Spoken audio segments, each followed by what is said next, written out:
Estudantes da UFMG coletam água da Lagoa da Pampulha para análise. Descubra como funciona a consulta pública ao reitorado da universidade. E ainda hoje fica a dica sobre a redação do Enem. É agora no Circuito UFMG.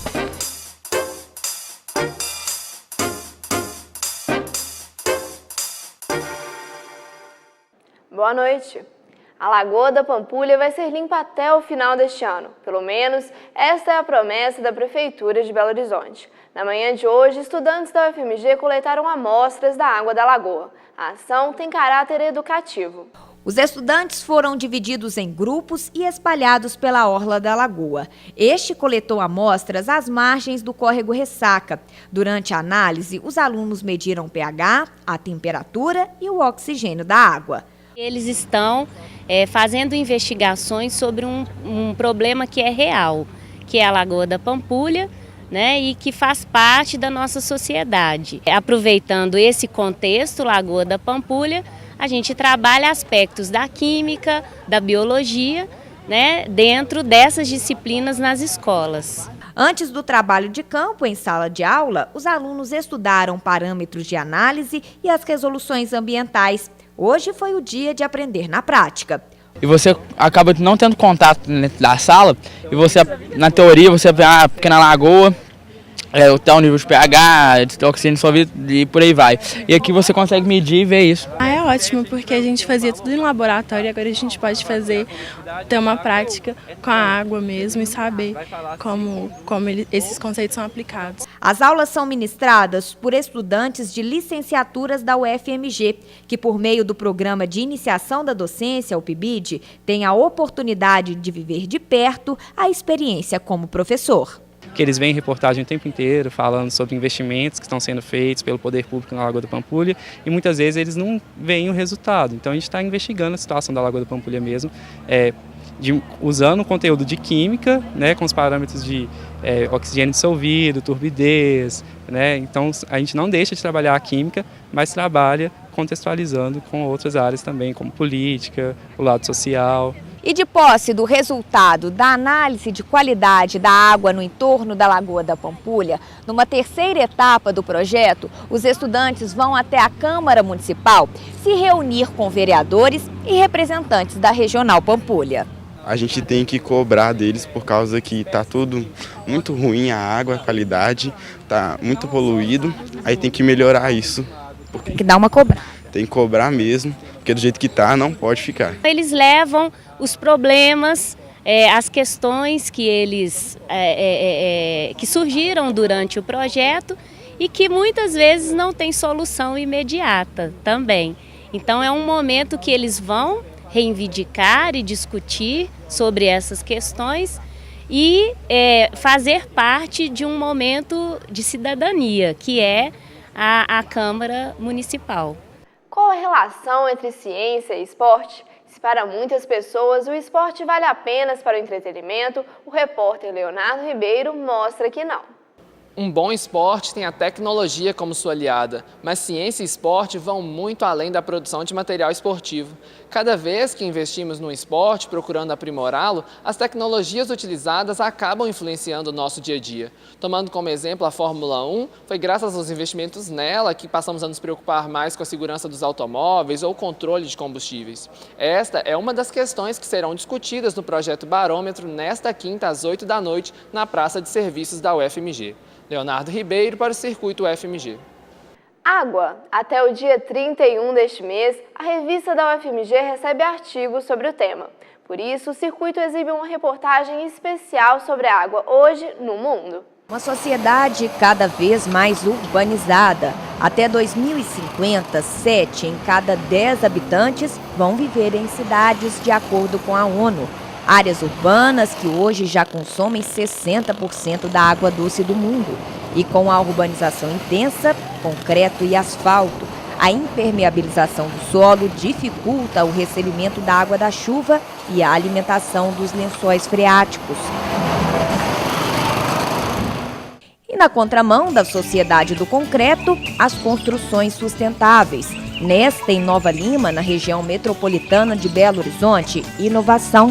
A água da chuva passa pelo telhado feito de tubos de pasta de dente e cai direto nesta caixa d'água de 5.000 litros. Então, esse sistema, que é um sistema, né, relativamente simples, de coleta de água direto do telhado, com calha única, né, e com um pequeno sistema aí de retirada das primeiras impurezas, das primeiras chuvas que vem lavando o telhado, num processo também simples de limpeza por decantação, a gente conseguiu aí uma redução, vamos dizer, aí pela metade, né, do consumo de água e, consequentemente, também pela metade do custo final da conta de água por mês.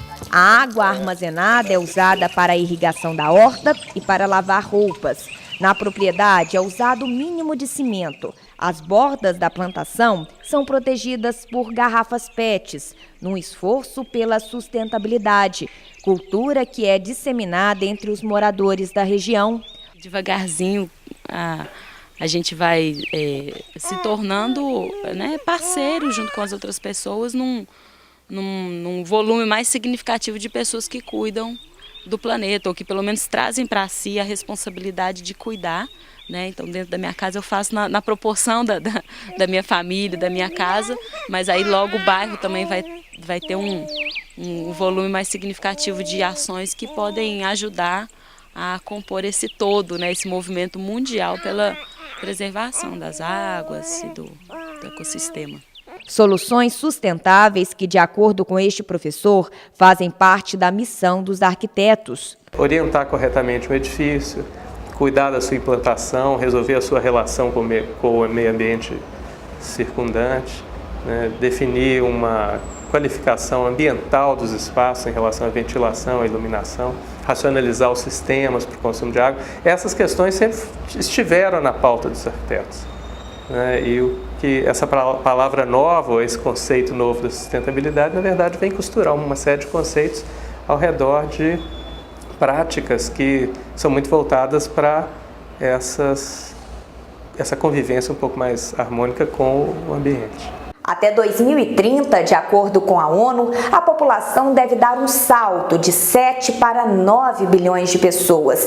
E se os padrões de consumo não mudarem, até lá cerca de 2/3 da população vai sofrer com a falta d'água. E se você não conta com uma construção sustentável, como do Flávio e da Camila, isso não é desculpa para não economizar. Alguns hábitos simples, como aqui no banheiro, ao lavar as mãos, fechar a torneira para ensaboá-las, diminui e muito o consumo dentro de casa. Outro interessante é que nós temos no banheiro a válvula de descarga. É interessante saber que deve ser feito um teste na válvula de descarga. Pega-se a cinza de cigarro. Se essa cinza de cigarro jogada na bacia utilizada pelo homem, ela for para o fundo da bacia, é sinal que a válvula da descarga não está deixando passar um pouco de água. Se essa cinza ficar revirando, remexendo no fundo da bacia, é porque nós temos um vazamento na válvula. Então isso é uma outra dica muito importante. As descargas de banho levam mais de 40% do consumo. Contra o desperdício, conscientização. Neste projeto da Companhia de Saneamento de Minas Gerais, a Copasa, as crianças são os multiplicadores. Na visita, elas veem de perto como é feito o tratamento da água e recebem orientações sobre o consumo consciente. Você vai ver que um pouco mais de uma hora você perdeu muito de água, que poderia ser usado dentro da sua casa. Como bons aprendizes, os próprios estudantes apontam quais hábitos precisam corrigir. Na hora de estiver ensaboando, fechar o chuveiro, escovar dente, na hora de estiver escovando dente, fechar a torneira. Escovar dente deixando a torneira aberta. E a partir de agora? Agora eu vou fechar a torneira.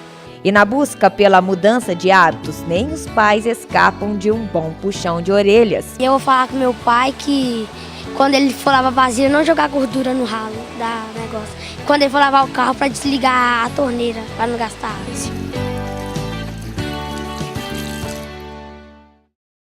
Fica a dica, nas vésperas das provas do Enem, você aprende a fazer uma boa redação. Na dica de hoje, as características estéticas do texto.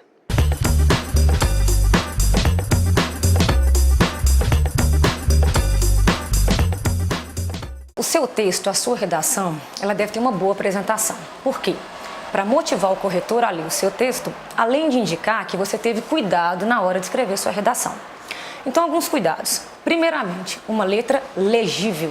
Porque se a sua letra não estiver legível, não tem como o corretor ler a sua redação e avaliar o seu texto. Você pode usar letra cursiva, letra de forma, letra cursiva com letra de forma, desde que você diferencie a letra maiúscula da letra minúscula. Você também vai escrever até o final da linha, fazendo a divisão silábica, se necessário, quando houver a mudança de linha. Em relação ao título, ele é facultativo, é uma opção. Você não precisa se sentir obrigado a colocar o título. É interessante também que você faça um espaçamento bem visível dos parágrafos e que você siga esse mesmo espaçamento em todos os parágrafos. Sem contar, é claro, que você vai ter o cuidado de dividir o seu texto em parágrafos, para que o corretor perceba que o seu texto apresenta as 3 partes. Quais são as 3 partes? A introdução, o desenvolvimento e a conclusão. Você também não precisa preencher as 30 linhas, todo o espaço da redação, mas você não pode ultrapassar esse espaço, porque essa linha a mais não será corrigida. Nesta quarta-feira, a dica é sobre o texto dissertativo. Consulta pública para a escolha do novo reitorado da UFMG. Nesta semana, o circuito exibe uma série especial de reportagens e entrevistas.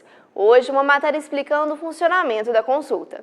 A consulta, que ocorre nos dias 29 e 30 de outubro, é uma chance para que a comunidade ajude a decidir os rumos da universidade. Os candidatos apresentam suas propostas e a comunidade define qual que ela acha que é a mais adequada.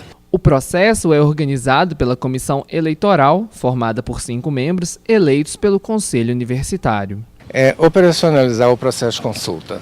Né? Você organiza o contato com os candidatos, você organiza e define algumas regras do debate que também são acordadas com os candidatos. Tá? Você conduz o processo. A participação é facultativa. Nos dias da consulta, os eleitores com direito a voto devem se dirigir com a carteira de identidade em mãos a um dos 30 postos de votação, das 8 da manhã às 5 da tarde. No Hospital das Clínicas, o horário será diferenciado. Começa às 6 da manhã e vai até às 8h30 da noite. Tem direito a voto docentes, estudantes e servidores técnico-administrativos. Para o representante dos professores, a escolha do reitor pode ajudar nas causas que a associação defende. A PUBH é o UFMG, né? Nós somos professores da UFMG e, portanto, defendemos os interesses da UFMG. É o nosso interesse que vença o melhor, aquele que vá melhorar a UFMG.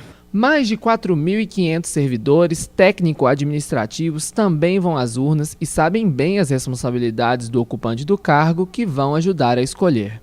O papel do reitor, ele tem esse papel de ouvir, tem o papel de falar, ele, né, de discutir, de dialogar com a comunidade, o que nem sempre, às vezes, não é possível. Para a coordenadora do Diretório Central dos Estudantes, participar desse momento é importante para que os alunos escolham um reitor que represente os interesses do grupo. É importantíssima a participação de todos os estudantes, né? A gente decide aí a reitoria da universidade pelos próximos 4 anos.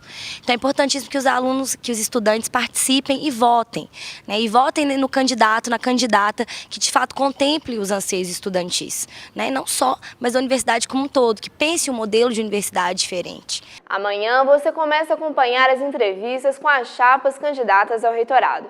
A chapa 1 é entrevistada desta quarta. Fique ligado. O Circuito UFMG de hoje fica por aqui. Uma boa noite e até amanhã.